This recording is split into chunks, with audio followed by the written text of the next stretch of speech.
వార్త 23వ అధ్యాయము 27వ వాక్యం. గొప్ప జన సమూహమును ఆయనను గూర్చి రొమ్ము కొట్టుకొనుచు దుఃఖించుచున్న చాలామంది స్త్రీలను ఆయనను వెంబడించిరి. యేసు వారి వైపు తిరిగి, యెరూషలేము కుమార్తెలారా, నా నిమిత్తము ఏడవకుడి, మీ నిమిత్తమును మీ పిల్లల నిమిత్తమును ఏడువుడి. దేవుడి పరిశుద్ధ లేఖనాన్ని మనందరి వినికిడి ధ్యానములో దీవించునుగాక. దేవుని పరిశుద్ధాత్మ మనలను దర్శించునుగాక, తన సత్యమును మనకు బోధించునుగాక, నేర్పించునుగాక, సత్యములో నడిపించునుగాక, సత్యములో బ్రతికించునుగాక. చిన్న మాట ప్రార్థన చేసుకుందాం. స్తోత్రమయ్యా, ప్రేమ కలిగిన మహాపరిశుద్ధ తండ్రి, జీవము కలిగిన మిక్కిలి గొప్ప దైవమా, జీవాధిపతి, విశ్వాధిపతి, సర్వాధికారి, సర్వశక్తి కలిగిన మా తండ్రి, ఉన్నవాడా అనువాడా ఉండునను మా తండ్రి, మీకు మహిమ ఘనత ప్రభావం కలుగునుగాకయ్యా. మీ ప్రియ కుమారుడు, మా ప్రభు, మా రక్షకుడైన యేసు ప్రభువుని బట్టి అయా, నిన్ను తండ్రి అబ్బా అని పిలిచే ప్రభా, ఆ కృప ఆత్మ మాకిచ్చినందుకు నాయనా మీకు స్తుతులు స్తోత్రాలు చెల్లిస్తున్నాం ప్రభా. నీ పిల్లలుగా పిలువబడే భాగ్యమును ధన్యతను మాకిచ్చినందుకు నాయనా, నూతన ఇశ్రాయేలుగా, ఆత్మ సంబంధమైన ఇశ్రాయేలుగా మమ్మలను చేసినందుకు నీకు స్తోత్రాలయ్యా. స్తోత్రాలు ప్రభా. ఈ ఉదయకాలమంతా కూడా తోడుగా ఉన్నావు. మా పనులలోనూ ప్రయాణాలలోనూ మీ కృపాక్షేమాలను మాకు అనుగ్రహించినందుకు నాయన మీకు స్తోత్రాలు. నీ పిల్లలంగా జీవించడానికి మీరే కృప చూపించారయ్యా, నీకు స్తోత్రాలు. ఇంకెక్కడన్నా ప్రభా, ఈ దినం నాయన ప్రభా, మేము నాయన అయా నీ చిత్తానికి, నీ ఇష్టానికి ప్రభా, నీ సంతోషానికి ప్రభా అయా వ్యతిరేకం ఎక్కడన్నా బ్రతికున్నట్లయితే క్షమించయ్యా ప్రభా. ఈ ఆలోచనతో ప్రభా మేము ఎప్పుడు జీవించటానికి మీరే మాకు సహాయం చేయమని ప్రార్థన చేస్తున్నాం ప్రభా. ఈ రాత్రి ఈ క్రమ కూడికలోకి మమ్మల్ని అందరినీ తీసుకొచ్చినందుకు నీకు స్తోత్రాలు ప్రభా. మీకు మహిమ చెల్లిస్తున్నాం. వచ్చిన ప్రియులందరిని బట్టి నీకు స్తోత్రాలు. కొన్ని కీర్తనలు పాడుకున్నాం, మీ ఘనమైన నామాన్ని ఒప్పుకుంటూ మిమ్మల్ని స్తుతించి ఆరాధించాం. మహిమ మీకే కలుగునుగాక, ఘనత మీకే కలుగునుగాక, ప్రభావాలు మీకే చెల్లునుగాకయ్యా. మిమ్మల్ని స్తుతించడం వలన ఇప్పుడు మాకు సంతోషంగా ఉంది, మా ఆత్మలకు తృప్తిగా ఉందయ్యా ప్రభా. పరిశుద్ధుల సహవాసం దొరికింది, మాకు సంతోషంగా ఉందయ్యా. కొంత సమయం ప్రభా నీతో గడిపే భాగ్యం మాకు దొరికింది, నీకు స్తోత్రాలయ్యా. ఇప్పుడు నీ వాక్యము వినాలని ఆశిస్తున్నాం, ప్రార్థన చేస్తున్నాం ప్రభా. ప్రస్తుతపు దినాలలో నాయన జరుగుతున్న ఈ పరిస్థితులను బట్టి నాయన నీ వాక్యం మాకు నేర్పించండి, బోధించండి అయ్యా.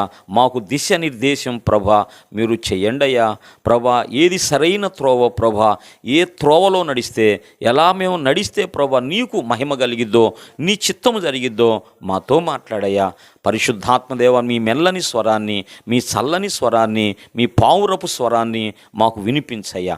ఘనత మహిమ మీకే చెల్లిస్తూ యేసు ప్రభు పరిశుద్ధ నామమున స్తుతించి ప్రార్థించి స్తోత్రాలు చెల్లించి ప్రార్థిస్తూ ఉన్నాము తండ్రి, ఆమేన్. దేవునికి స్తోత్రం చెబుదాం. హల్లెలూయా. ఈ రాత్రి ఆశతో ఆసక్తితో దేవుని సన్నిధానం కొరకు మరి చేరి వచ్చిన వాతావరణం ప్రతికూలంగా ఉన్నప్పటికీ కూడా ఇంటికాడు ఉంటే ఏముంది, దేశయ్య పాదాల దగ్గర ఉంటే ఆశీర్వాదం ఉందని చేరి వచ్చిన ప్రియులైన మీ అందరికీ వందనాలు. ప్రభు నామములో శుభాలు. దేవుడు మన వైఖరి అంతటిని కూడా గమనిస్తాడు, మన మనస్సును గమనిస్తాడు, మన ఆలోచనను గమనిస్తాడు. నిజంగా నా సన్నిధి పట్ల, నా పట్ల వీరికి ప్రేమ ఉందా, ఆశ ఉందా, ఆసక్తి ఉందా? ఏదో లేకపోతే హాయిగా టీవీ ముందు కూర్చోవచ్చు కదా, లేకపోతే బజారుకి వెళ్ళి రావచ్చు కదా, ఏదన్నా కొంచెం సడలింపిద్దాం అనుకుంటా. పిల్లారా, బిడ్డలు బలపడతారేమో. పిల్లారా, నాకు దేవుడు గద్దిస్తాడు. పిల్లారా, నేను మాదిరి కదా, జాగ్రత్త లేకపోతే ప్రమాదం అయ్యే పరిస్థితి ఉండిద్ది. కనుక మనం చేసేవన్నీ కూడా దేవునికి మహిమకరంగా మనం చేయాలి. దేవునికే మహిమ ఘనత కలుగునుగాక. చిన్న తలంపు మీతో పంచుకుంటాను. ప్రస్తుతపు జరుగుతున్న పరిస్థితి అంతా కూడా, ముఖ్యంగా మెయిన్ లైన్ చర్చెస్లో జరుగుతున్నటువంటి కార్యక్రమాలన్నీ కూడా మీరు గమనిస్తూ ఉన్నారు. ఒకసారి పిల్లరా, మన వాక్యపు వెలుగులో ఇవన్నీ కూడా మరి మనం చూడాలని, నిజంగా దేవుని పిల్లలంగా దేవుని మనసు ఏందో, దేవుని హృదయం ఏందో, ఎలా మనం జీవిస్తే ఆయన సంతోషపడతాడో, ఎలా మనం బ్రతికితే ఆయనకు మహిమ కలిగిద్దో, ఇది మనం ఒకసారి ఆలోచించాలి. ఆయనకు మహిమ కలగకుండా, ఆయన చిత్తము జరగకుండా, ఆయన మనసు ఏదో మనం అర్థం చేసుకోకుండా మనం ముందుకు సాగుతుంటే దాని ద్వారా దేవునికి మహిమ కలగదు. కాబట్టి ఈ విషయాలు మనం ఒకసారి దృష్టిలో పెట్టుకోవాలి. ఉదయకాలం మరి వాక్యం ధ్యానిస్తున్నప్పుడు దేవుడు కొన్ని విషయాలు, ఇదే విషయం కాదు ఇంకా మరికొన్ని విషయాలు కూడా నాకు నేర్పించాడు.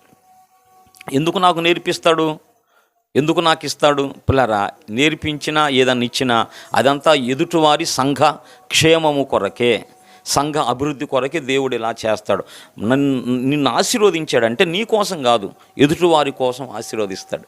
అది ఎప్పుడు మనం దృష్టిలో పెట్టుకుని, నీ ఆశీర్వాదం నీతో ఉండకూడదు, అది ఎదుటివారు సంతోషంలో అది పాలు పంపులు కలిగిన విధంగా ఉండాలి. మంచిది. మనం చదువుకున్నటువంటి లేఖన భాగంలో యేసు ప్రభు మనందరి కొరకు సిలువ వేయబడ్డాడు, సిలువలో తన ప్రాణాన్ని అర్పించాడు. ఆ సందర్భంలో ఆయన మీద భారమైన సిలువను మోపి ఆయనను యెరూషలేము వీధుల్లో నడిపిస్తున్న సందర్భంలో జరిగినటువంటి సంఘటన. యేసు ప్రభు మీద ఒక భారమైన సిలువ మోపి ఆ యెరూషలేము వీధుల్లో మరి హేళన చేస్తూ కొడుతూ నడిపిస్తూ ఉన్న సందర్భంలో పిల్లరా, మన ప్రభువు, మన ప్రియ రక్షకుడు యేసయ్య పలికిన పరిశుద్ధమైన మాటలు ఇవన్నీ. పిల్లరా, నేను సిలువను మరి తక్కువ చేసి మాట్లాడడం లేదు, సిలువను తేలిగ్గా చేసి నేను మాట్లాడలేదు. సిలువ లేకపోతే మన జీవితాలకు విలువే లేదు, మనకు తెలుసు ఆ విషయం.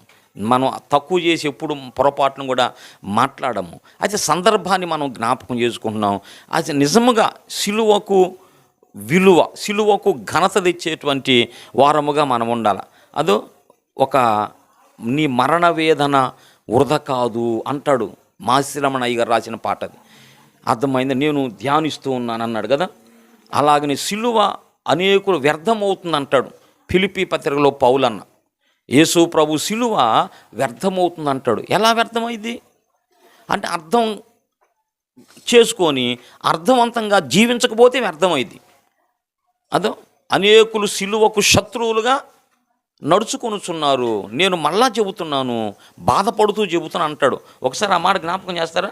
ఫిలిప్పీ పత్రికలో ఉన్నది. పిల్లరా, అనేకులు సిలువకు శత్రువులుగా నడుచుచున్నారు, వారి కొరకు ఇదివరకు చెప్పాను, మళ్ళా నేను ఏడుస్తూ కూడా చెబుతా ఉన్నాను అంటాడు పౌలన్న. దేవునికి అనేకులు క్రీస్తు శిలువకు 3:18 అమ్మ, అనేకులు క్రీస్తు శిలువకు శత్రువులుగా నడుచుకొనుచున్నారు, దీనిని గూర్చి మీతో అనేక పర్యాయములు చెప్పి ఉన్నాను, మరలా ఏడ్చు చెప్పుచున్నాను అన్నాడు. పిల్లరా, అంటే శత్రువులుగా నడుస్తున్నారు. ఎందుకు అంటే అర్థం చేసుకొని అర్థవంతంగా జీవించినప్పుడు ఆ విలువ కలిగిద్ది. విషయంలోకి మనం వద్దాం. యేసు ప్రభువారు భారమైన సిలువ మూసుకొని ఆ యెరూషలేము వీధుల్లో వెళుతుంటే ఏం జరిగిందంటమ్మా? ఏం జరిగింది? గొప్ప జన సమూహమును ఆయనను గూర్చి రొమ్ము కొట్టుకొనుచు దుఃఖించుచున్న చాలామంది స్త్రీలను ఆయనను వెంబడించిరి. యేసు ఆ సందర్భంలో చాలామంది కూడా యేసు ప్రభు సిలువ మోస్తున్నప్పుడు ఏడుస్తున్నారంట. చాలామంది స్త్రీలు దుఃఖపడ్డారు, ఏడుస్తున్నారు. అంత భారమైనటువంటి ఆ బాధ యేసు ప్రభు భరిస్తున్నప్పుడు అప్పుడు పిల్లరా జరిగినటువంటి ఒక సంఘటన. యేసు ప్రభు వారి వైపు చూచి ఒక మాట అన్నాడు కదా, మనందరికి కూడా తెలుసు. యెరూషలేము కుమార్తెలారా, నా నిమిత్తము ఏడ్వకుడి అన్నాడు. పిల్లరా, అదే అంటే ప్రభు ఏదన్నా ఒక మాట చెప్పాడంటే దానిని మనం పాటించాలా, పాటించొద్దా? అదే మనం పాటించాలి కదా.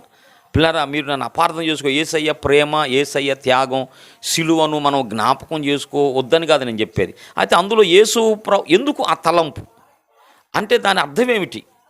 దాని వెనుకున్నటువంటి ఆంతర్యం, దాని వెనకే చెప్తారు చూడండి ప్రభు. నా నిమిత్తము మీరు ఏడవద్దు, మీ నిమిత్తమును మీ పిల్లల నిమిత్తమును ఏడు ఊడి అన్నాడు. పిల్లరా, దుఃఖపడుట, ఏడ్చుట కదా, ఇది ఎప్పుడు సంభవించి చెప్పండి? ఎందుకు ఏడవద్దు అన్నాడు యేసు ప్రభు? నా నిమిత్తము ఎందుకన్నాడు ఆ మాట చెప్పండి? ఎందుకన్నాడంటే నేను మరణిస్తాను, నేను మరలా లెగుస్తాను. పిల్లరా, యేసు ప్రభు ఎవరు అంటే ఒకసారి మీరు ప్రకటన గ్రంథం మరి 1వ అధ్యాయం 18వ వచనం చూడండి. ప్రకటన గ్రంథం 1వ అధ్యాయం 18వ వచనం. నేను మొదటివాడను కడపటివాడను జీవించువాడను. దేవునికి స్తోత్రం. ఎవరమ్మాయన? జీవించువాడు. మృతుడనైతిని కానీ ఇదిగో యుగ యుగములో ఎలీవ్ సజీవుడనై ఉన్నాను. పిల్లరా, ఎవరి కోసం ఏడుతారు చెప్పండి? చచ్చిపోయిన వాళ్ళ కోసం, బ్రతికిన వాళ్ళ కోసమా? ఎవరు ఎవరు ఎవరి కోసం ఏడవాలి? చనిపోయిన వాళ్ళ కోసం ఏడుస్తారు కదా. ఇప్పుడు బ్రతికిన వాళ్ళ కోసం ఎవరు ఏడుతారా అమ్మా? బ్రతికిన వాళ్ళ కోసం ఏడవరు కదా. ఏడ్చేది ఎవరి కోసం అంటే చనిపోయిన వాళ్ళ కోసం. అంటే బలు సందర్భాలు ఏడుస్తాం, ఆ సందర్భాలు వేరు, తర్వాత చెబుతాను నేను. మనిషి ముఖ్యంగా ఎప్పుడు ఏడుస్తాడంటే మనిషి చచ్చిపోయినప్పుడు. అరే ఇక మనిషి కనపడడే, అరే ఇక ఇతనితో మనం మాట్లాడలేం కదా, అరే చాలా మంచోడు, చాలా ప్రేమ కలిగినోడు, అరే చాలా ఆప్తుడు అని మనం అవన్నీ కూడా జ్ఞాపకం చేసుకుంటాం కదా. ఆయనతో మనకున్న జ్ఞాపకాలన్నీ కూడా ఒకసారి మనము స్మరణకు తెచ్చుకొని, అది మన రక్త సంబంధి, మన బంధువు, మన కుటుంబ సభ్యుడు కదా, అయ్యో లేకుండా పోయాడే పిల్లల కాస్తన పోయి విచారిస్తాం అక్కడ కదా. మనం బాధపడతాం ఎందుకని? చనిపోయాడు కాబట్టి. అదే బ్రతికిన వాళ్ళ కోసం ఏడుస్తావా? బ్రతికినోడు బతికే ఉన్నాడు, పోయి ఏడిచామనుకో ఏమంటారు? అది నీకు పిచ్చామని బట్టి. బ్రతికున్న మనిషి కోసం ఏడుతావేందా నువ్వు? చనిపోయిన వాళ్ళ కోసం ఏడుతారు పిల్లల. బతికిన వాళ్ళ కోసం ఎవరు ఏడవరు. ఇప్పుడు యేసు ప్రభు పిల్లల ఎందుకు ఆ మాట చెప్పాడంటే, దేవుని ఆత్మ మనలో పనిచేయాలి. అది మొట్టమొదట. దేవుని పరిశుద్ధాత్మ మనకు నేర్పించేవాడు ఉంటే అన్ని సంగతులు మనకు అర్థమవుతాయి. ఎందుకంటే నేను ఇలా అవ్వటం అనేది లేఖనాలు సారం. నేను చచ్చిపోకపోతే మీకు రక్షణ లేదు, మీరు బ్రతకరో. నేను ఇలా కాకపోతే ప్రవక్తలందరూ ప్రవచించిన ప్రవచనాలు అబద్ధమైపోతాయి. తండ్రి నన్ను పంపించినంత అబద్ధమైపోయింది. తండ్రి నన్ను నియమించాడు, జగత్పునాదికి మునిపే నన్ను నియమించాడు. నేను ఇలా వస్తానని నాకంటే ముందుగా ప్రవక్తల నోట పలికించాడు, గ్రంథస్థం చేశాడు. రాయబడిన ప్రకారం మనుష్య కుమారుడు పోవుచున్నాడు అన్నాడు. కాబట్టి ప్రభు జీవితంలో ఏది జరిగిందో అది జరిగింది. ప్రవక్తలు ఏమి రాశారు? యేసు ప్రభు జననాన్ని గురించి రాశారు, యేసు ప్రభు మరణాన్ని గురించి రాశారు, యేసు ప్రభు పునరుద్ధానాన్ని గురించి కూడా రాశారు. నీ పరిశుద్ధుని నువ్వు కుళ్ళు పట్ట నివ్వవు, ఆయన మళ్ళీ లేపుతావు అని ప్రవక్తలు రాశారు. అంటే యేసు ప్రభు టోటల్ లైఫ్ అంతా కూడా మన కోసమే ఉన్నది. పిల్లలు మనం ఆలోచించాలా. ఆయన మరణించాడు అన్నది నిజమే, కానీ ఆయన తిరిగి లేచాడు. దేవునికి స్తోత్రం. ఆయన సజీవుడు. ప్రభు ఏమన్నాడు? జీవించువాడను మృతుడనైతిని కానీ ఇదిగో యుగ యుగములు సజీవుడనై నేను ఉన్నాను. పిల్లరా, కాబట్టి బ్రతుకున్న వాళ్ళ కోసం మనం ఏడవకూడదు. అది తప్పైంది. ఎవరి కోసం మనం ఏడవాలంటే చనిపోయిన వారి కోసం మనం ఏడవాలి. యేసు ప్రభు బ్రతికాడు. అయితే ప్రభు చెప్పాడు, నా కోసం ఏడవద్దయ్యా మీరు అన్నాడా ప్రభు? నేనన్నానా? నా కొరకు మీరు ఏడవకుడి. ఆ మాట ఎక్కడ పెడదాం? మనం ఒకరు ఏడ్చామనుకో, ఇప్పుడు ఆ మాటను మనం నెరవేర్చనట్ట? అబద్ధం ఆడకుడి అన్నాడమ్మా. అబద్ధం ఆడేమనుకో లేఖనాన్ని నెరవేర్చినట్ట, మనం నెరవేర్చనట్ట? అంటే దేవుడు ఒక మాట చెప్పాడు, ఆ మాటకు మనం లోబట్ల. అదో దొంగతనం చేయొద్దు అన్నాడు, దొంగతనం చేయలేదనుకో ఆయన మాట నెరవేర్చినట్టు. దొంగతనం చేస్తే ఆయన మాటను వ్యతిరేకించినట్టు. అంతే కదా మరి. ఒక మాట దేవుడు మన కొరకు అన్నాడు అంటే పిల్లరా, మనం ఆ మాటలో నిలిచి ఉండాలి. మనం ఆ మాటకు వేరుగా మనం ఉన్నామంటే పిల్లరా, అంటే మీ అంతరంగంలో ఆయనను జ్ఞాపకం చేసుకుంటూ, అర్థమైందా? అట్లా చేయొద్దని కాదు. ఒకసారి ఆయన ప్రేమ మీకు అర్థమైనప్పుడు మీకు తెలియకుండానే మీరు పశ్చాత్తాపడతారు.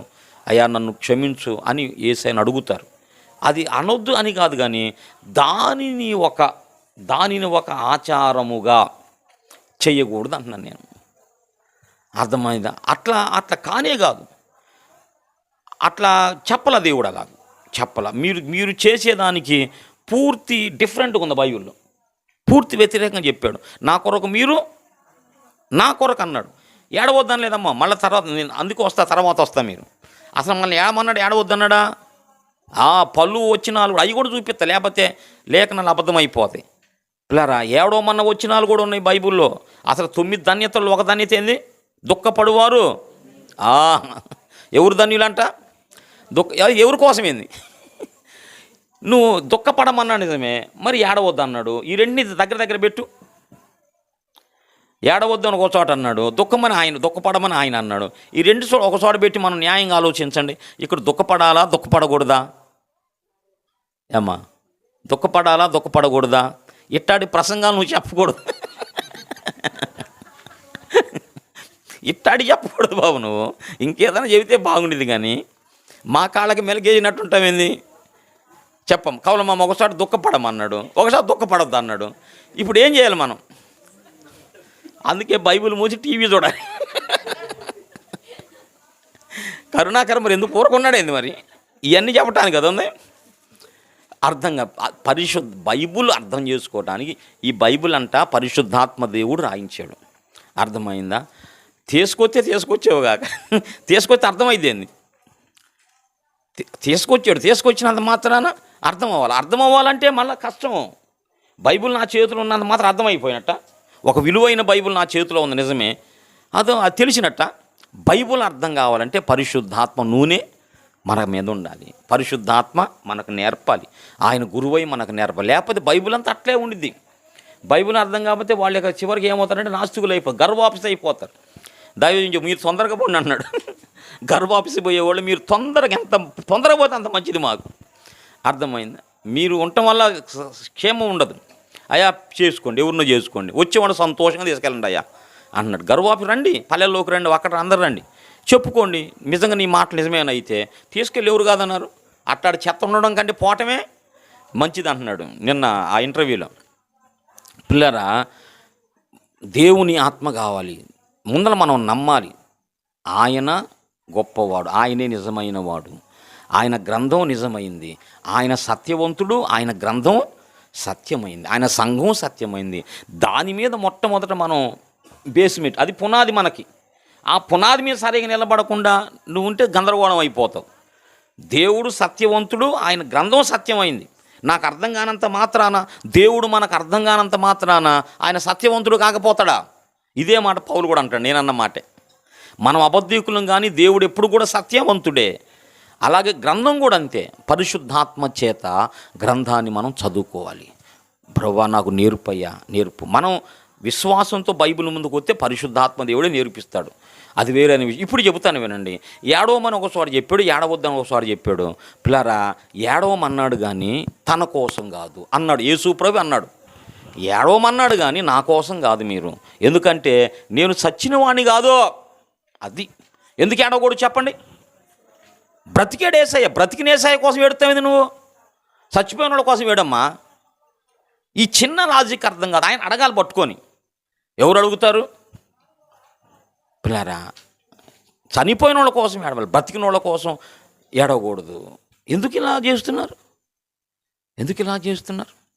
పిల్లరా, మనం ఆయన పునరుద్ధానుడైన యేసు అయితే మనము దుఃఖపడమని కూడా బైబిల్లో చెప్పింది. అయితే దాని కారణాలు వేరుగా బైబిల్లో ఉన్నాయి, దాని కారణాలు వేరుగా ఉన్నాయి. పలు సందర్భాల్లో పిల్లరా, అర్థమైందా? సియోన్లో నిర్విచారముగా ఉన్నవారికి శ్రమ అన్నాడు. సోమురోన్లో నిశ్చింతగా ఉన్నవారికి నిర్విచారముగా ఉండేవారంటే, నిర్విచారం అంటే అర్థమైంది? విచారానికి వేరైన పదం నిర్విచారం. అంటే విచారం అంటే బాధపడటం, నిర్విచారము అంటే ఏం జరుగుతున్నా బాధపడకుండా ఉంటాం. దాన్ని ఒప్పుకోలే దేవుడు. అర్థమైందా? ప్లస్ దీనికి కూడా దుఃఖపడటానికి కూడా యేసయ్య మాదిరమ్మ. దుఃఖపడటానికి కూడా మరొక కొన్ని కారణాలు నేను చెబుతాను. యేసు ప్రభువే మాదిరి. యేసు ప్రభువు కూడా దుఃఖపడినట్లుగా లేఖనాల్లో మనం గమనిస్తాం కదా. లేఖనాల్లో మన మనిషి కఠినమైన జీవితాన్ని చూసినప్పుడు యేసు ప్రభు ఏడ్చిన సందర్భాలు రాసి పెట్టుకోండి. ప్రభు ఎక్కడెక్కడ కన్నీరు గార్చాడు. కఠినమైనటువంటి హృదయాలను చూసినప్పుడు వారి కాఠిన్యానికి దుఃఖపడ్డాడంట. వారి పాపపు జీవితం చూసి దుఃఖపడ్డాడు. మనుషులు కాపరి లేని గొర్రెల వలె చెదిరిపోయి ఉన్నారు. అయ్యయ్యో, ఆ సందర్భంలో యేసయ్య బాధపడ్డాడు. యెరూషలేముకు వచ్చాడు, ఆ పట్టణాన్ని చూశాడు. ఆ పట్టణం అంతా పాపంతో నిండిపోయింది. దేవుడంటే పట్టణటువంటి పరిస్థితిలో ఉంది. అప్పుడు యేసయ్య దుఃఖపడ్డాడు. ఆ పట్టణమును చూసి ఏడ్చి అనే మాట ఉంది. ఇంకా పిల్లలు గెస్సమని తర్వాత లాజరు సమాధి దగ్గరకు వచ్చినప్పుడు, ఎందుకు అంటే దుష్టుడైన సాతాను నా బిడ్డల్లోకి ఇంత పెద్ద ప్రమాదం తీసుకొచ్చి పెట్టాడా అంటే, మరణం అంటే మనుషులకు అంత బాధ ఉండిద్దా? అది అంటే మరణం అంటే తట్టుకోలేరా మనుషులు? అంత బాధ ఉందా అని యేసయ్య కన్నీరు కాదుకొని, తండ్రి ఇది మనుషుల్లో ఉండకూడదని ఆయన తన మీదకు తీసుకున్నాడు. అందుకు అన్నమాట, ఇది నేను తీసుకుంటానయ్యా, ఇది నేను తీసుకుని నా పిల్లలైన వారికి ఇక ఈ సమస్య ఉండకూడదు. అది పిల్లలు 25:20లో ఉంది కదా అది. మరి ఎన్నడూ మరణము మరి ఎన్నడూ లేకుండా దాన్ని ఏం చేస్తాడు? మింగి వేస్తానన్నాడు. కాబట్టి ఆ పరిస్థితి చూసి గెస్సమనే తోటలో ఏడ్చాడు కదా. ఆ గిన్నెను చూసి ఆయన ఏడుస్తున్నప్పుడు చెమట కింద పడింది. అంటే దానికి కూడా యేసు ప్రభువు మాదిరి. మనం అందుకొరకు ఏడవాలి. అంటే వ్యక్తిగత జీవితం కొరకు మనం ఏడవాలి. అది యేసు ప్రభువుకు అవసరంలా. తన పాపం కోసం ఆయన ఏడవాల్సిన అవసరం లేదు. అయితే మిగిలిన వాటి కోసం ఉంది. మనం కూడా దుఃఖపడాలి, మనం ఏడవాలి. ఎందుకో చెబుతాను. మనం కూడా బైబిల్ అలా చెప్పింది కదా. ఎక్కడమ్మా ఆ మాట ఉంది? మీరు దుఃఖపడమన్నాడు, దుఃఖపడువారు ధన్యులు అన్నాడు. పౌలు దుఃఖపడ్డాడు. దేనికోసమమ్మా? పౌలు దుఃఖం రోమా 10లో ఉంది. ఇంకా తర్వాత 1 కొరింథీ పత్రికలో 2 కొరింథీ పత్రికలో ఉంది. నాకు చింత గలదు అమ్మా. తర్వాత ఇశ్రాయేలు నాకు ఏడుపును బహు దుఃఖమును గలదు అన్నాడు. అంటే దైవజనులు దేని కొరకై దుఃఖపడ్డారు పిల్లరా. తర్వాత దేవుడు కూడా యోనా ఇటు సేవకుడు చెప్పి గుర్తుందా మీకు? దేవుని దగ్గర మందిరంలో చెప్పే ఈ విషయం. యోనా గ్రంథంలో మూలవాక్యం తీసుకొని ఏం చెప్పానంటే, నువ్వు ఒక్క రోజు పుట్టి పెరిగిన సొర చెట్టు విషయమై విచారపడుతున్నావు యోనా. మరి 120,000 మంది కంటే ఎక్కువై కుడి ఎడమలు ఎరుగని జనాల గురించి నేను విచారపడొద్దా అంటాడు. అంటే దేవునికి కూడా విచారం ఉంది. ఎందుకని? ప్రజలు నశించకూడదని. పౌలు 2 కొరింథీ పత్రికలు అంటాడు, ఎవడైనా తొట్రుపడేనా, ఎవడైనా బలహీనుడైనా నాకు చింత ఉండదా, నాకు బాధ కలగదా? అంటే ఇదనమాట పరిశుద్ధులు పొందవలసిన బాధ, పరిశుద్ధులు పొందవలసిన దుఃఖాలు ఇవి. కానీ అక్కడ భాగం అవన్నీ వదిలిపెట్టారు వీళ్ళు. అవన్నీ వదిలిపెట్టి ఎవరి కోసం అంట? యేసుప్రభు ఏమన్నాడు? బాబు నా కోసం కాదు, నా కోసం ఏడవకుడి అనే మాట ఉంది పిల్లరా. అది అన్ని మాటలు తీసుకోవాలి. నువ్వు అట్లా అంటున్నావంటే ఆ వచ్చిన నీలో నెరవేరుతున్నట్ట. యేసయ్య చేయొద్దన్న ఒక పని చేస్తే అంటే లేఖనాలు నువ్వు విలువిస్తున్నావా? విలువ ఇవ్వట్లా. నువ్వు అర్థమవుతుంది నీకు. దేవుడు ఒక మాట చెప్పినాక ఆ మాటలోని బడి అయ్యా 12 పొందావా, 5 పొందావా, 40 పొందావా అని చెప్పి నువ్వు అంటున్నావంటే 12 పొందితే 40 పొందితే నేనేమన్నాను? నేను పొందిన ఇప్పుడుండయా ఏమా పిల్లారా? నేను లైవ్లో ఉన్నాను. ఒకసారి బాధకుండదు నాకు. పొందిన ఇప్పుడే ఆయన మహిమ శరీరం ధరించాడమ్మా. ఇప్పుడు ఏ శరీరం ధరించాడు? మహిమ శరీరం ధరించి మహిమపరచబడిన వాడై, అవునా, మహిమపరచబడిన వాడై అధికారం పొందిన వాడై మహిమను పొందిన వాడై తండ్రి కుడి చేతి వైపున చూస్తూ ఉన్నాడు, ప్రార్థన చేస్తూ ఉన్నాడు. ఇప్పుడు అదే సన్నివేశం పిల్లరా అర్థం పదే చెబుతుంటే ఇప్పుడు నేను పాపం నుంచి బయటకు వచ్చానయ్యా. పాపం నుంచి బయటకు వచ్చి మీరు కూడా వచ్చారు. నా జీవితాన్ని గురించి ఒకడు పదే చెబుతున్నాను అనుకో, నువ్వు సామాన్యుడువా, నువ్వు ఇట్రా, నువ్వు అట్రా, నువ్వు అది చేసావరా, నువ్వు ఇది చేసావు అంటుంటే ఎప్పుడమ్మా జరిగింది? ఇప్పుడు మళ్ళా నాకు జ్ఞాపకం చేస్తుంటే నేను ఇప్పుడు పిల్లరా పొగ వాసన కూడా చూడటానికి ఇష్టపడను నేను. అర్థం ఇక అలాంటి పరిస్థితి. ఒకప్పుడు ఏంది, వాడి నోట్లో ఈ నోట్లో ముగ్గు ఒక సిగరెట్టే 4 బీకేవాళ్ళం. ఇప్పుడు ఆ పొగే నాకు పట్టలేదు కదా. అప్పుడు మళ్ళీ ఆవిటిని జ్ఞాపకం చేస్తుంటే ఇప్పుడు నాకు ఎట్లుండిది? అరే అది ఎందుకు ఆ మురికిని ఎందుకు జ్ఞాపకం చేస్తాను? నాకు అదెందుకు నాకు జ్ఞాపకం? ఏసై నన్ను కడిగాడు. బాధగా ఉండేది కదా, బాధగుండు. కొంతమంది అలా కదా, కొంతమంది అట్లా అంటం అనేది పిల్లలు వాళ్ళని బాగా గాయపరచమేగా. ఏమో బయలుదేరేవులే, అమ్మో ఒకప్పుడు నీ జీవితం ఏంది అన్నప్పుడు ఎట్లుండి చెప్పండి. అయ్యో బయలుదేరేవే ఒకప్పుడు ఏందయ్యా అంటే దాని అర్థం ఏంటి? నన్ను ఘనపరిచినట్ట, బాధపరిచి. అలాగే యేసు ప్రభువును కూడా అలాగే కదా. మరి ఆయన మనందరి కోసం ఆ శ్రమంతా బాధంతా పడి ఆయన మరణాన్ని జయించి మహిమపరచబడి అధికారం పొందిన వాడై ఆయన ఉంటే మళ్ళా నువ్వు 12 పొందేవయ్యా, 5 పొందేవు, 7 పొందేవయ్యా అని చెప్పి మళ్ళా అలా చెప్పటం పిల్లరా అర్థమైంది. అది పిల్లరా ఒకప్పుడు అట్లా ఉన్నాం, ఇప్పుడు కూడా నేను కాదన్ను. ఒక సమయం ఒక సందర్భం ఉండిద్ది, ఒక సమయం సందర్భం. యేసు ప్రభువుని అట్లా మనం జ్ఞాపకం చేసుకోవటం అది మంచిది కాదన్న, కానీ అది ఆచారంగా మనం దాన్ని చేయకూడదు. దేవుని మాటను మనం అతిక్రమించడం అవుతాం. ఈ మాట తీసుకెళ్ళి చెప్పాలా, ఇదిగో ఈ మాట మీలో నెరవేరేది ఎప్పుడన్నా అన్నారు. సరే వాళ్ళు ఇంకేదైనా చూపించారు అనుకో, దానికి కూడా మీరు చెప్పగలిగి ఉండాలి. ఈ మాట అన్నావు నిజమేనమ్మా, మరి ఇంకో మాట, మరి ఆ మాట ఉంది కదా, ఏ మాట చూపి మేము నెరవేరుస్తాం. ఇవి లేఖనాలు ఈ మాట ఉంది, ఈ మాట మీద మేము బేస్ అయ్యి బ్రతుకుతున్నాం. దీనికి వ్యతిరేకంగా మీరు మీరు ఇట్లా జ్ఞాపకం చేసుకోండి, ఒక 40 దినాలు జ్ఞాపకం పెట్టుకొని ఇక ఏ పని లేదు మీకు, ఇక ఏది లేదు, ప్రతిరోజు కూడా ఇట్లా జ్ఞాపకం చేసుకోండి అని ఎక్కడుందో మాకు చూపించు. అక్కడ దానికి వేరు, అది దేవుని హృదయం కాదు, దేవుని మనస్సు కాదు. ఇప్పుడు చెబుతాను వినండి పిల్లరా, మనము దుఃఖపడాలి. యేసు ప్రభు వారు దుఃఖపడాలి అన్నాడు, దుఃఖపడమన్నాడు కూడా. మీ నవ్వు చింతకు మార్చుకోండి, మీ ఆనందము దుఃఖమునకు మార్చుకోమన్నాడు. పౌలు కూడా బాధపడ్డాడు. అయితే బైబిల్లో దేవుడు కానీ దైవ ప్రవక్తలు కానీ వాళ్ళు దుఃఖపడిన సందర్భాలు వేరు. 10 చదవమ్మా, రోమా 10:1 చదువు. రోమా 10:1 ఏమన్నాడయ్యా? నాకు బహుదుఃఖమును బాధయు కలదు, మానని వేదన. దేని కొరకు? అది ఇశ్రాయేలుల రక్షణ కొరకైన బాధ. అది ఇశ్రాయేలు రక్షణ కొరకైన బాధ పిల్లరా.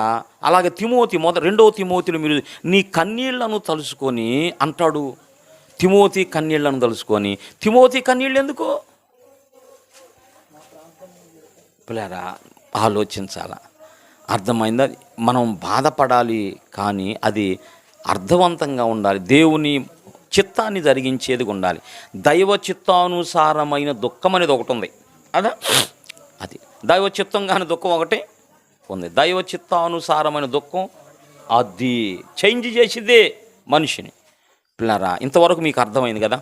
ఇంతవరకు అర్థమైంది. మనము ఏడవకూడదు అన్న మాట సత్యము, మనం దుఃఖపడాలన్న మాట కూడా సత్యమే, రెండు సత్యం. ఇప్పుడు పిల్లరా, మనం దేని కొరకు ఏడవకూడదు? యేసు ప్రభు చెప్పాడు, ఆయన కొరకు మనం ఏడవకూడదు. ఎందుకంటే ఆయన మరణించలా, ఆయన మరణాన్ని జయించాడు. ఈ దుఃఖం అనేది చనిపోయినప్పుడు మనం ఆయన అందుకు అన్నాడు ఆ మాట, అమ్మ నేను ప్రాణం పెడతాను తిరిగి నేను తీసుకుంటాను, నా ప్రాణం పెడతాను తిరిగి నేను తీసుకుంటాను, నేను సజీవుడను. ఆయన సజీవుడై ఉన్నాడు, మహిమపరచబడిన వాడై ఉన్నాడు. కాబట్టి ఆ లేఖనాన్ని కూడా నెరవేర్చాలి. మరి ఆ లేఖనాన్ని కూడా ఏడవద్దు అనే మాట కూడా నెరవేర్చబడాలి. మీరు దుఃఖపడండి, వేదన కలిగి ఉండండి, విచారం కలిగి ఉండండి కదా. విచారం యేసయ్య మనసు, అలా కూడా మనం ఉండాలి. చెబుతున్నాను, ఇక 2-3 మాటలు చెబుతాను, మీ హృదయాల్లో దాచుకుని. మొట్టమొదట మనం బాధపడాల్సిందే, మనం దుఃఖపడాల్సిందే. దేని కొరకంటే మన పాపముల కొరకు. అది మనం బాధపడాలి. మనం లోకంలో ఉన్నాం కదా, శరీరం ఉన్నాం కదా. ఏదో ఒక విషయంలో పిల్లరా, ఏదో ఒక విషయంలో మనము దేవుణ్ణి గాయపరుస్తాం. మనలో పాపం ఉన్నది,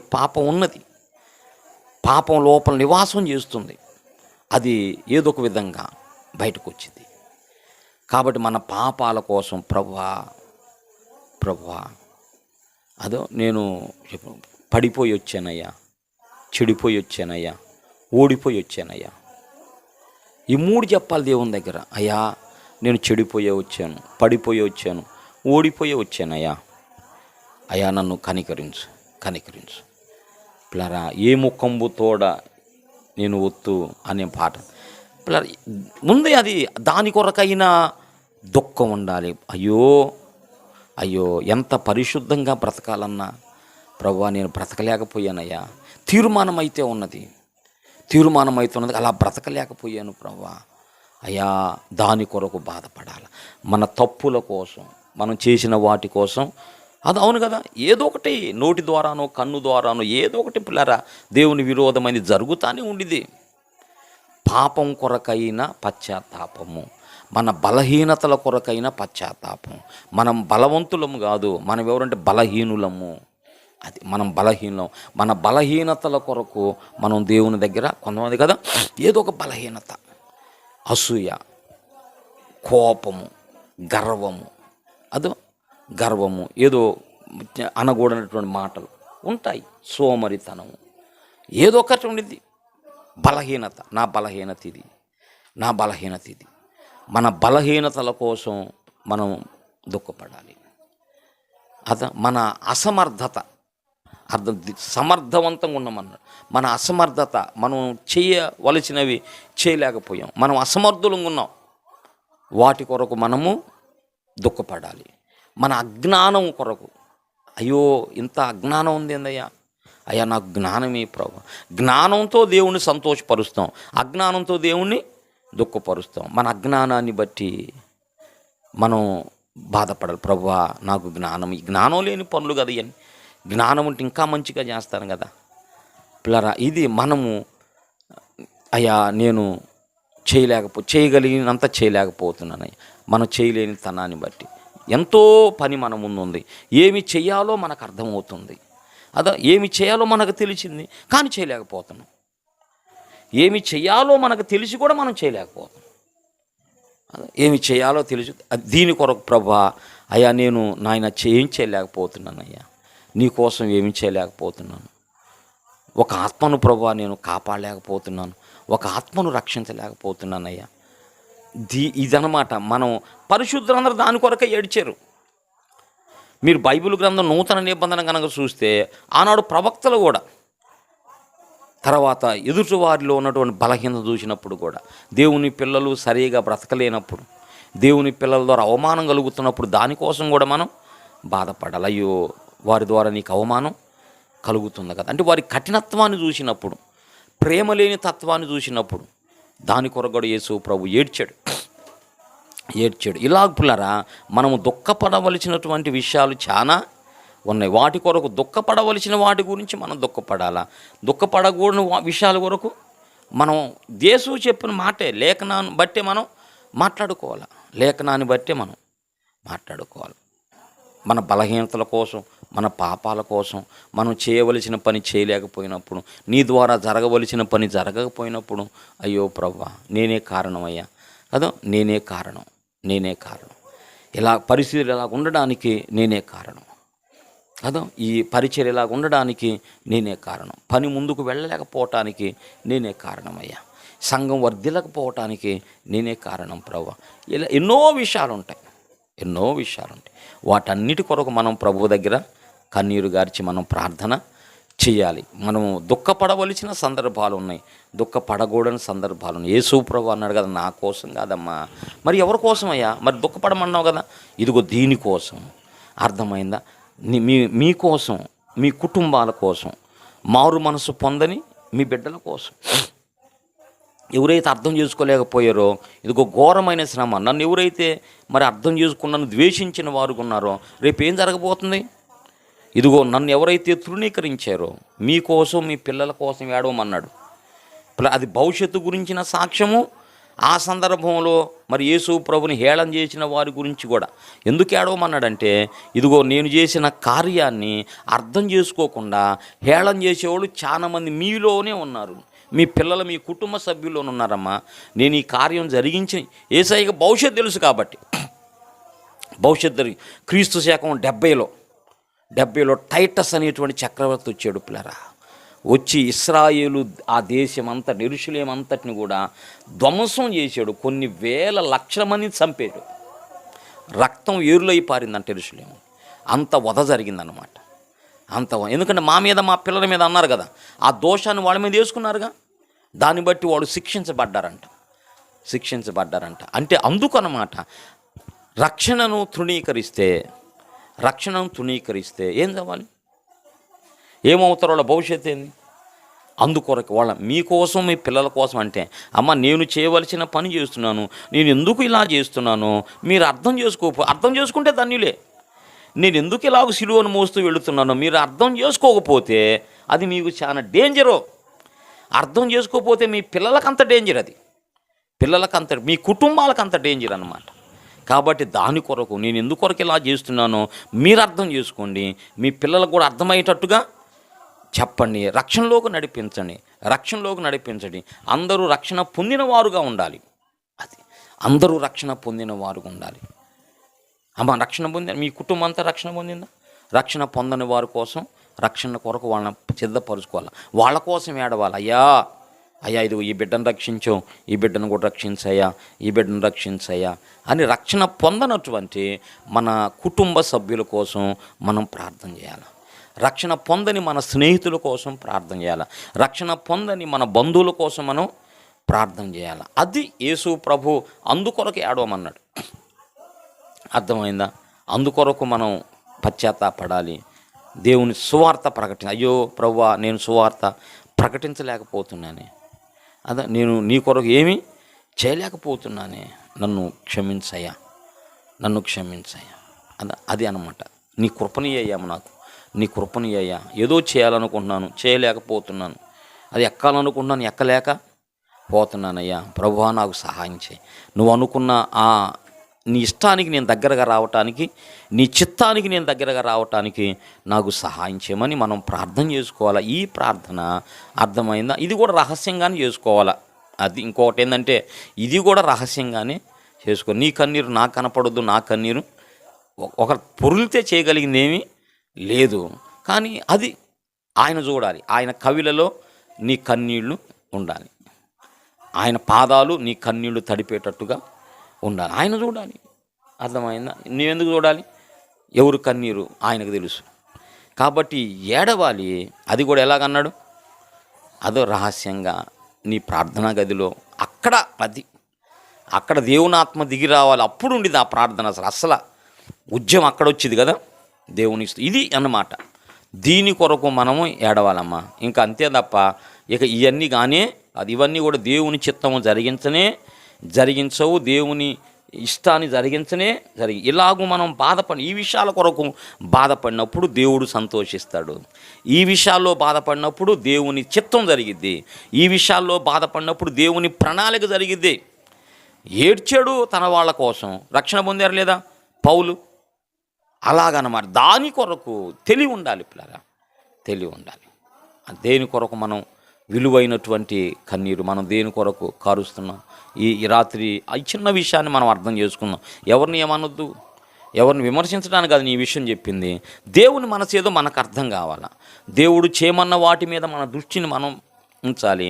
మనుషులు పద్ధతులు కదా, మనుషులు ఏర్పరిచిన పద్ధతులు దైవోపదేశములని వారు నన్ను పిల్లరా. ఆ మాట చూడండి ఒకసారి. లోకా సువార్త 15 ఉంది, మత్తయి సువార్త 15 అయ్యా. మత్తయి సువార్త 15లో యేసు ప్రభు ఈ మాట చెప్పాడయ్యా. దేవునికి స్తోత్రం. 15వ అధ్యాయము 6 నుంచి అమ్మా. మీరు మీ పారంపర్యాచారము నిమిత్తం దేవుని వాక్యమును ఏం చేస్తున్నారు? నిరర్ధకము. ఎట్లా చేస్తున్నారు? దానికి రూల్ ఏందంట, ఎట్లా వ్యర్థమవుతుంది అంటే పారంపర్యాచారాలు. ఈ పద్ధతి అంతా మా నాయన పెట్టాడు, మా తాత పెట్టాడు, ఇది అన్నమాట. దీన్ని ఏమంటాడే? పారంపర్యాచారము. ఈ పెద్దోళ్ళు పెట్టినాయా? అర్థమైందా? పెద్దోళ్ళు పెడితే లేఖనం చూడొద్దు. గుడ్డిగా నమ్ముతామేంటి?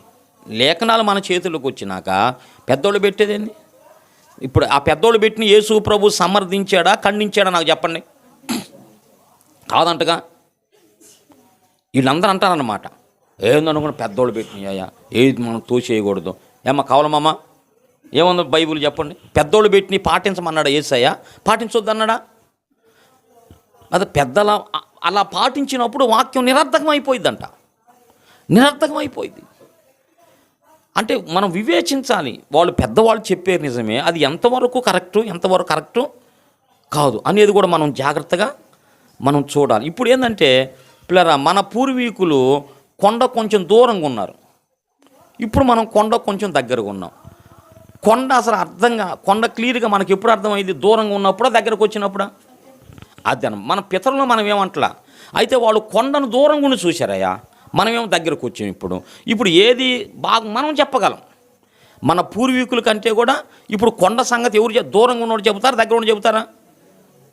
ఇప్పుడు మన దగ్గరకు వచ్చాం కాబట్టి ప్రతి విషయం కూడా లేఖనాలు మనకు తేటగా కనబడుతుంది. తేటగా కనబడిన తర్వాత కూడా ఇంకా ఇట్లా అర్థమైన తర్వాత కూడా ఇంకా ఫలానా అంటేందయ్యా. నాకు ఏంటనుకున్నా మా అయ్యగారిని అంత అంతవాడువా, మా అమ్మగారిని అంత అంతవాడువా, నువ్వెంత, నీ వయసు ఎంత, ఏందనుకుంటున్నా ఆయన? నిజమే కాదని ఎవరు అన్నారు? ఎవరి తరహాలో ఎవరి కాలంలో దేవుని కొరకు వాళ్ళు చేయవలసిన పని వాళ్ళు చేశారు. ఆ టైంలో చేతి నిండా పని దొరికింది, దేవుడు వాడుకున్నాడు. తర్వాత భక్తులను వాడుకున్నాడు, యేసన్న గారిని వాడుకున్నాడు, భక్సింగ్ గారిని వాడుకున్నాడు. ఆయన చిత్తంలో మనల్ని కూడా వాడుకుంటాడు. మనం ఆశ కలిగి ఉన్నాం, ఆయన చిత్తంలో ఉంది అదంతా. అయితే మాత్రం లేఖనం అబద్ధమైందా? లేఖనమే అందరికి, బైబులే ప్రామాణికమైంది. ఏమన్నాడా యేసయ్య? మీ పారంపర్యాచారము నిమిత్తము దేవుని వాక్యమును నెరవేరుస్తున్నారా, నిరర్థకం చేస్తున్నారా? మరి ఈ సంగతి అది కదా. ఇప్పుడు వ్యర్థం చేస్తున్నట్ట, నిరర్థకం చేస్తున్నట్ట? అదేందయ్య నువ్వు ఆ మాట అంటావు? అంతా వాళ్ళు నెరవేరుతుంటే, వాక్యం అంతా నెరవేరుతుంటే నువ్వు నిరర్థకం చేసేవంటావు. ఇది నాకు అర్థం కాదు. ఏందయ్యా నీకు వచ్చిన తిప్పలిదే మాకు. ఎవరిని కాదంటావు? కొద్దిగా గౌరవించడం నేర్చుకోయ్యా పెద్దల్ని. పిల్లరా, వాక్యం నిరర్థకం చేయుచున్నారు. చదువమ్మా. ఈ ప్రజలు అప్పుడు ఏమన్నాడు వాళ్ళని? అమ్మో, మనం అనకూడదు ఆ మాట. ఆయన అన్నాడు అది వేషధారులారా. ఈ ప్రజలు ఎవరిని అన్నాడు తెలుసా? పట్టుకొని శాస్త్రుని. వాళ్ళు సామాన్యుల, సమాజంలో విలువైన వాళ్ళు, సమాజంలో ఘనత పొందిన వాళ్ళు, సమాజంలో గౌరవనీయులు వాళ్ళు అందరూ. అర్థమైందా? ఎక్కడికన్నా రమ్మంటే ఎమ్మంటే తగిలించడం, ఒక గట్టిగా బిగించడం, పోదాం పండేక. అట్ట విలువైన వాళ్ళు మామూలు వాళ్ళు కాదు. సమాజంలో చాలా వాళ్ళ రక్షశంగులు ఎడపుగా చేస్తారంట. అట్లా నేను చెప్పలేదు, బైబిల్ చెప్పిందమ్మా. 23వ అధ్యాయం మత్తయి సువార్త వాళ్ళ గురించి బైబిల్ మనకి చెప్పింది. అందరిని అలా మనం అనొద్దు. దీనికి సంబంధించిన వాళ్ళు ఎవరో ఉంటారు. అది అందరిని ఒకే గాట మనం కట్టేయొద్దు. అందులో చాలామంది ఆత్మీయులు ఉన్నారు, అలా నడిచిపోతూ ఉన్నారు. దాన్ని బట్టి కూడా దేవుని దగ్గర వాళ్ళు మెప్పు పొందని, గద్దింపు పొందని. అయితే గద్దింపే పొందుతారు అనుకుంటా నేను. అవును కదా? అంటే నువ్వు చేసావు కానీ కుమారుడా, నా చిత్త ప్రకారంగా నువ్వు చేయలేకపోయావు. అదే నన్ను ప్రేమించావు కానీ అది ఆ ప్రేమ అర్థవంతమైన ప్రేమ కాదు, వాక్యానుసారమైన ప్రేమ కాదు. పిల్లరా, మనం దేవుడు వాక్యం ఇచ్చాడు, మనం బలహీనలో, మనకిచ్చిన దాన్ని బట్టి మనం నమ్మకం వెళ్దాం. వాక్యమే మనకు ప్రమాణం. ఈ ప్రజలు పెదవులతో నన్ను ఘనపరుచుదురు కానీ వారి హృదయం దూరముగా ఉన్నది. ఎందుకుందంట?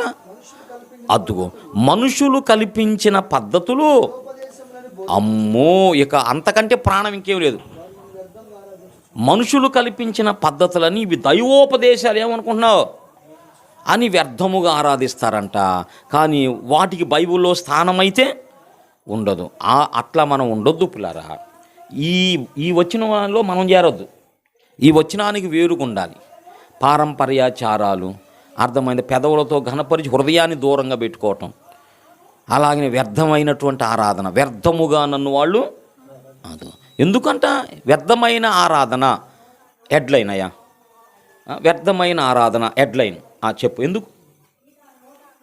వరుస 1 2 3 4 అట్లా. అది పరిశుద్ధాత్మ నేర్పించే విధానం. ప్రతిదానికి హెడ్డింగ్ పెట్టుకో. వ్యర్థమైన ఆరాధన అంటే ఏమిటి? ఆత్మతోనూ సత్యముతోనూ ఆరాధన అంటే ఏమిటి? విడదీసుకో రెండు. అది నీకు అర్థమైపోయింది. పరిశుద్ధాత్మ దేవుడు నీకు టీచింగ్ చేస్తాడు. ఆయన గురువు అయినప్పుడు ఊరక నువ్వు అట్లా చదివితే చాలు. అది నీ మీద దేవుని ఆత్మ ఉంటే ఊరక చదువుతుంటే పరిశుద్ధాత్మ దేవుడే ప్రశ్న రేజ్ చేస్తుంటాడు. ఆయనే రేజ్ చేస్తాడు, ఆయన మళ్ళీ నేర్పుతాడు అన్నమాట. అది పరిశుద్ధాత్మ టీచింగ్ శైలి. రాసిపెట్టు. ఇది కూడా పరిశుద్ధాత్మ బోధనా విధానం. అది ఏంటంటే నువ్వు లేఖనం చదువుతున్నప్పుడు నీలోనే ప్రశ్న పుట్టిస్తాడు. నీలోనే ప్రశ్న పుట్టి మళ్ళీ నీకే జవాబు. ఇంకా ఎవరు చెబుతారు? మరి ఆయనే చెప్పాలి, ఆయనే చెబుతాడు నీకు. ఇంకా ఎవరు చెప్పినా తృప్తిగా ఉండదు నీకు. మళ్ళీ ఒకసారి నేను చెప్పినా కూడా నీకు అంత ఇంట్రెస్ట్ తృప్తిగా అబ్బే చెప్పాడు కానీ అన్న అంత ఇంట్రెస్ట్గా ఏమి లేదు అనిపించింది నీకే. అంటే దీనికి ఏదో లోతైన విషయం ఏదో ఉన్నది అని పరిశుద్ధాత్మ నేర్పించినప్పుడు ఆ విధానం వేరుగుండేది పిల్లరా. కాబట్టి ప్రతిదాన్ని కూడా మనము వ్యర్థమైన ఆరాధన అంటే పారంపర్యాచారాలు. నంబర్ 1. పెదవుల హృదయం అయితే ఆయన వాక్యానికి స్థలం ఉండదు. హృదయం దూరంగా ఉండి వ్యర్థమైన అనవసరంగా దేవుడు చెప్పనటువంటి విషయాలు కల్పించుకొని చేయటం, దాని అంతటిని కూడా పిల్లరా వ్యర్థమైన అంటే లాభము ఏ విధంగా లేని ఆరాధన. దానివలన తనకేం లేదు, దేవునికి ఏం మహిమ లేదు పిల్లరా. అదంతా ఒక విచిత్రం. అట్లా దేవుడు ఒప్పుకోలేదు పిల్లరా. దేవునికి ఇష్టంగా మనం ఉండాలి. దేవునికి ఇష్టంగా ప్రతిదాన్ని కూడా లేఖనాల్లో చూసి, ఇప్పుడు ఈ విషయాన్ని మనం తీసుకుందాం. యేసు ప్రభు ఒక మాట చెప్పాడు, దానికి వేరుగా సమాజంలో మరొక విధంగా, దీనికి ఏమైనా కాన్సెప్ట్ ఉందా మరొక విధంగా? నేను అనుకుంటాను కదా, ఇంకొక విధంగా చేస్తే అర్థవంతంగా ఉండిద్దేమో అని అనుకుంటా. అరే ఇలా చేస్తున్నారు కదా, మీరు ఏం చేస్తారంటే దీన్ని మరొక విధంగా చేయండి. పౌలు ఏమన్నాడంటే, మేము సిలువను గూర్చి ప్రకటించుచున్నాము కదా. యూదులేమో సూచక్రియలు అడుగుతున్నారు, గ్రీసు దేశీయులేమో జ్ఞానాన్ని వెతుకుతున్నారు. మేమైతే సిలువ వేయబడిన క్రీస్తుని ప్రకటించుచున్నాం. ఆ పని చేయండి, అది కట్టుకోండి. అసలు అది కదా సువార్త అండి, గాస్పల్ అంటే. యేసు ప్రభు క్రూసిఫైడ్, ఆయన ఎందుకు క్రూసిఫైడ్ అయ్యాడు? పోండి 30 దినాలు పోండి, 40 దినాలు పోండి. అసలు దాన్ని ప్రశ్నించే సమాజం ఉంది కదా, పెద్ద సమాజం ఉంది. నువ్వు అనుకున్న దాన్ని పూర్తిగా వ్యతిరేకించే సమాజమే ఉంది. అసలు మీదంతా అబద్ధం, అసలు శిలువ ప్రస్తావనే లేదు యేసా జీవితంలో అన్నాడు ఆయన. అసలు మీరు అనుకున్నారు ఇదంతా గందరగోళం, శిలువ లేదు, ఏమి లేదమ్మా, వత్తదే. ఆ సమయంలో ఆయన మత్తు కలిగించాడు అక్కడున్న సైనికులకి. మత్తు కలిగించి ఏం చేశాడంటే, ఈయనేమో పరలోకాన్ని తీసుకున్నాడు. అక్కడున్న ఒక శిష్యులు వాళ్ళకి మతిమరుపు వచ్చి ఈసా కానీ మరొక వ్యక్తిని ఈసా అనుకొని చంపారయ్యా. అంతేగాని మీరు అనుకున్నట్టుగా కాదు. చూడు, లేత మా గ్రంథం చూడ తెలిసింది మీకు. అది రేపు పరలోకం తీర్పు కూడా అదేనంట. ఆయన ఉంటాడంట పక్కన, ఈయన పక్కన ఉంటాడు. అడుగుతాడంట, ఓ ఈసా, నువ్వు నేను దేవుడను, నేను దేవుని కుమారును, నీ ఇలా చేయి అని చెప్పుకున్నావంటగా, నిజమేనా అని అడుగుతాడంట. వేలాది ముందు అందరు నువ్వు నేను ఉంటాం తీర్పులో. మనమందరం ఇప్పుడు ఏ బ్యాచ్ సంబంధించిన వాళ్ళం? ఆయన దేవుడు, దేవుని కుమారు, రక్షకుడు అని కదా. అప్పుడు పిల్లారా, అప్పుడు ఆయన అంటాడు కదా, నేను కాని దానిని నేను ఎలా చెప్పుకున్నాను? ఆ ఒక్క మాటను బట్టి ఇక్కడ కూర్చున్నాడు చూసావా శుభ్రంగా. ఏమ్మా, నేను కూడా మౌతుబడి నేనైనా ఇప్పుడు మీరు మనమందరం అయినా ఆ ఒక్క మాటను బట్టి తీర్పు దినాన్ని ఆయన అలాగంటాడు. ఆయన అన్న మాటను బట్టి మన వాళ్ళందరిని కూడా ఆయన ఏం చేస్తాడంటే నరకంలో వేస్తాడు. ఇది నమ్ముతున్నారు వాళ్ళు. ఇప్పుడు మనం అందరం కూడా యేసుని ప్రభు అని, యేసు ప్రభు రక్షకుడని, యేసు ప్రభు దేవుని కుమారుడని, యేసు ప్రభు దేవుడని నమ్ముతున్నామా? నమ్ముతున్నాం. ఇప్పుడు ఇదివైనా నమ్మే వాళ్ళందరూ కూడా రేపు ఎక్కడుంటారో తెలుసా? వాళ్ళ విశ్వాసాన్ని బట్టి నరకంలో ఉంటారటమ్మా, నరకంలో ఉంటారు. మరి దీని గురించి రోషం ఏమైనా ఉందా? దీని గురించి రోషం గల సత్యం తెలుసుకొని బయటకు వచ్చి దెబ్బలు దీని జైలుకి వెళ్ళి ఇప్పుడు కూడా రోషం కలిగి బ్రతుకుతున్నాడు ఒక ఆయన. పిల్లరా, మనకు డేట్ ఇచ్చాడు, మిస్ అయ్యాం. మరి ఒక్కసారి బ్రతిమలాడుతున్నా, అన్న ఒక్కసారి రానా, క్షమించన్నా. అలాంటి సేవకుని పిలుచుకోవాలి.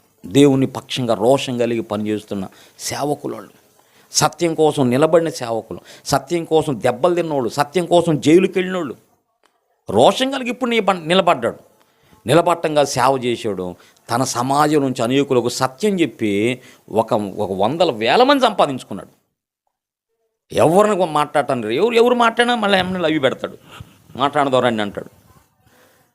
ఎవరొక భయపడిన వ్యక్తి అలాగూ రోషం కలిగి అట్లా ఆ విధమైన మినిస్ట్రీ అన్న చేయాలి. ఏం జరుగుతుంది అసలు? ఏం జరుగుతుంది? అట్లా చేయటం వల్ల నువ్వు సంతోషిస్తే ఎట్లా అనుకుంటావు? నువ్వు అసలు ఎట్లా బైబిల్ అంతా ఇలాగ చెబుతుంటే అలా ఉన్నప్పుడు సంతోషం కలిగిద్దని, దేవుని చిత్తం జరుగుతుందని నువ్వు మోసపోతున్నావు అంతే. మనుషులను పై అదే ప్రవక్తలు ఏం చేస్తారంట, దొంగ ప్రవక్తలు వాళ్ళ పైన అర్థమైందా, పైన గాయాలు కడుగుతారంట. ఆనాడు చెప్పాడు వాళ్ళ గురించి, గచ్చపోతపోతారంట పైన, అంటే కలరింగ్ అన్నమాట, లోపలంతా తేడాగా ఉండేది. అట్లా ప్రజలను మభ్యపెట్టి మాయ చేసేవాళ్ళు. ఇక లిస్ట్ ఉంది, తర్వాత చూసారా మీరు, తర్వాత ఏమన్నా కావాలంటే ఎవరు బాగలేదు మొత్తం లిస్ట్ ఉంది అక్కడ. ఒక దెబ్బతో పోదంటమ్మా, అయ్యా బలహీనులు. నేను అట్లా ఎప్పుడు చేయలా. అయ్యా బలహీనులయ్యా ప్రభా, నీకు తెలుసు ప్రభా, నీకు తెలుసు అయ్యా. అంతేనంటే మన పేరు వచ్చిందా రాలేదా? పిల్లారా, ఎందుకంటే నాకు అర్థం కాదు అయ్యా. అది అది అసలు నువ్వు అది పబ్లిక్గా తెలియాల్సిన అవసరం. నేను మీకోసం చేస్తాను, నేను 3 పర్యాయాలు చేస్తాను. మీకు చెబుతానా, నేను అందరినీ జ్ఞాపకం చేసుకుంటా. అందరు నా మనోనేత్రాలతో అందరినీ ఎక్కడ ఎవరు ఏ విధమైన సమస్య ఫేస్ చేస్తున్నారు నాకు అర్థమైందిగా, కాస్తని అర్థమైంది కదా. ఇంకా చెబితే ఇంకా పబ్లిక్గా చేస్తా, లోపల చేసుకుంటాను చెబితే. పిల్లరా అదంతా కాదమ్మా. అట్లా చూశారా మన కోసం ఎంత ప్రేమ కలిగి ఉన్నాడు, ఎంత జ్ఞాపకం చేసుకుంటాడు. అసలు దివారాత్రులమ్మా. పిల్లరా ఎవరిని ఇది అనాలని నా ఉద్దేశం కాదు, కానీ అట్లా కాదమ్మా.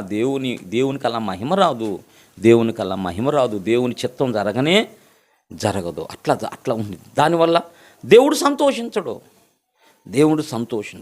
అర్థం ఒక తీర్మానకు రావాలి బిడ్డలారు. మనం అయ్యా నా బ్రతుకు కాలంలో అయ్యా నీ కొరకు బ్రతికించయ్యా. కొందరినన్నా నేను వెలిగించున్నట్లుగా, నీ సెంతగా నడిపించున్నట్లుగా.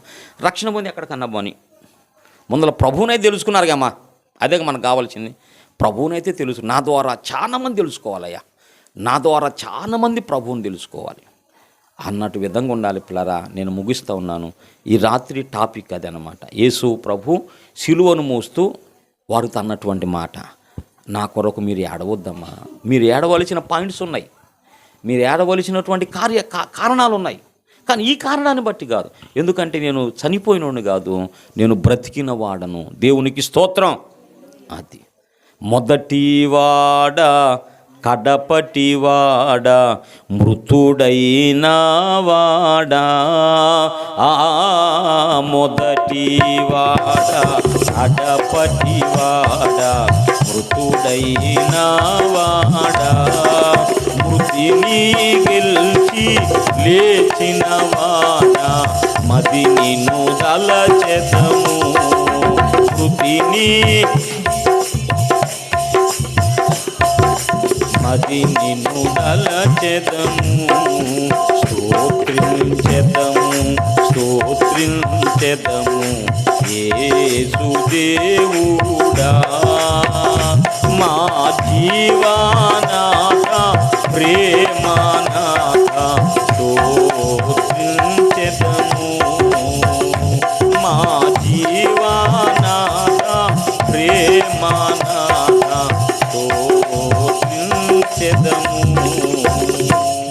మరణించి లేచిన వాడ, ఆయన సజీవుడైన దేవుడు, ఆయన సింహాసనం మీద ఉన్న దేవుడు.